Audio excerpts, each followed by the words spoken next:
We are often taught to seek wise counsel, but very few people actually take time to break that down. And that is what we're talking about this evening on Mindset Matters. If you can hear me, type it in the chat. I just want to do a mic check real quick. But I wanted to talk about what seeking wise counsel looks like and how it benefits you as an individual, as a business founder, as you grow in life. Now, some people will remember this from a scripture.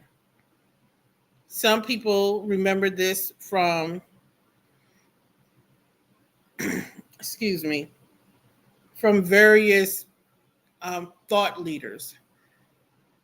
But seeking wise counsel looks like this. It looks like taking the effort to, one, identify what you need, what your lacks are, because none of us exist wholly by ourselves. We all have a need, a knowledge, some type of expertise that we don't have, but we must seek it from somebody else.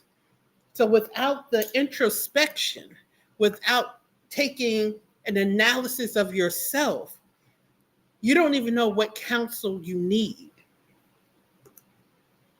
And I'm emphasizing it being wise counsel because talking to anyone, procuring a consultant or a lawyer or whomever that is just a generalist and not a specialist, or if you have a certain need and you haven't fully identified it and you pursue or procure the wrong counsel, can lead to frustration on your part, can slow your progress, and can shape an experience where you may feel as though seeking counsel was not beneficial. That is why we are told to seek wise counsel. We're supposed to seek the knowledge, the help, direction from those who are at least 10 steps ahead of us, have the knowledge that we're seeking, and are able to empower as well as train us to implement the information being shared. That is part of seeking wise counsel, because a wise person is able to be a catalyst in your life. Any of you have any kind of chemistry background, you will understand that a catalytic conversion is where you introduce a chemical that is not absorbed itself, but when it's present, cause other chemicals to react in a way to yield a desired result. That is organic chemistry. Wise counsel is the catalyst. It being introduced into your situation will produce the outcome that you need, that you seek, that you desire. Seek wise counsel. We talked about how you're supposed to do that. One of the ways to do that, that's self-introspection. What do I need direction on? Don't forget, the picture can't see its frame. You may need to seek counsel to help you identify your problem areas. Is it leadership? Is it a lack of following through? Is it a communications issue? All of these things can be fixed, grown, enhanced by seeking wise counsel. You have a business and you want to endeavor upon a new line. You want to pursue a new client. We're in an economically chaotic time. As a leader, you need wise counsel to help navigate you through it. Seeking wise counsel. Whew. I know this sounds like I'm just pontificating or I'm striving to make a point without making it.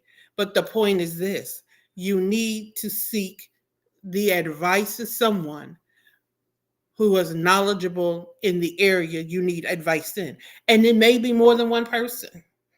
This thought process that one consultant, one mentor can answer all things. And while they may be able to give us a little direction, they're not specialists in everything. So while you're seeking counsel, you need to ensure that you have sought the right person in the right area. I'm not a marketer. So I've sought counsel of those who are marketing experts. I am in the point right now that I am growing my business. I need to seek the counsel of someone who can help me grow to the level that I'm trying to get to because they've already been there and beyond. I work with businesses seeking to do business with the government. So I'm 10 steps ahead when it comes to government compliance, the audit process. So those who are coming along with me can benefit from my knowledge. Seeking wise counsel. That person will not always tell you what you want to hear. There are times that we feel like if the person isn't validating us, they're wrong. There are times you don't need validation, you need truth to help move you from your stuck position. Does that make sense? Because we have to seek someone who is there to be, as I said earlier, the catalyst of our growth. And you'll never grow if you have a person telling you what you want to hear versus what you need to hear. Seeking wise counsel. There are those of us who are leading leadership coaching. I know a leadership coach, she's bad, she's a bomb. But she doesn't tell you what you want to hear. She tells you what you need to hear because as a founder, as a decision maker, as a person in charge, your leadership must ever evolve. There has to be a constant renewing of the mind, mindset coaching, of your leadership, of your business strategy, because the person who said, I'm going to start a business is not the person who's going to scale that business to $500,000.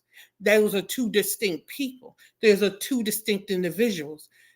And I'm going to share my story of how I rose from business founder to CEO, the rise of the CEO. But we're going to talk about that later. We're talking about seeking wise counsel.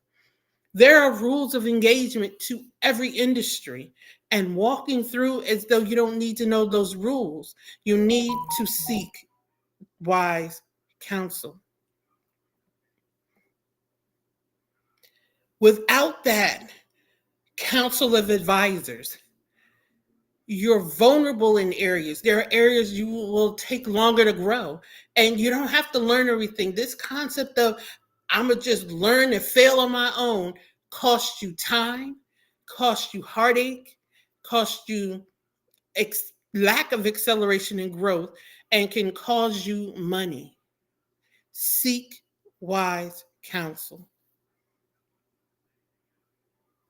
That's what we're commanded to do. And that's all I wanted to share with you today. Mindset Matters will be back to further this conversation. But I just wanted to share that with you this evening. Let me know in the comments what you think of what I shared with you. And I will see you on the next time on Mindset Matters podcast.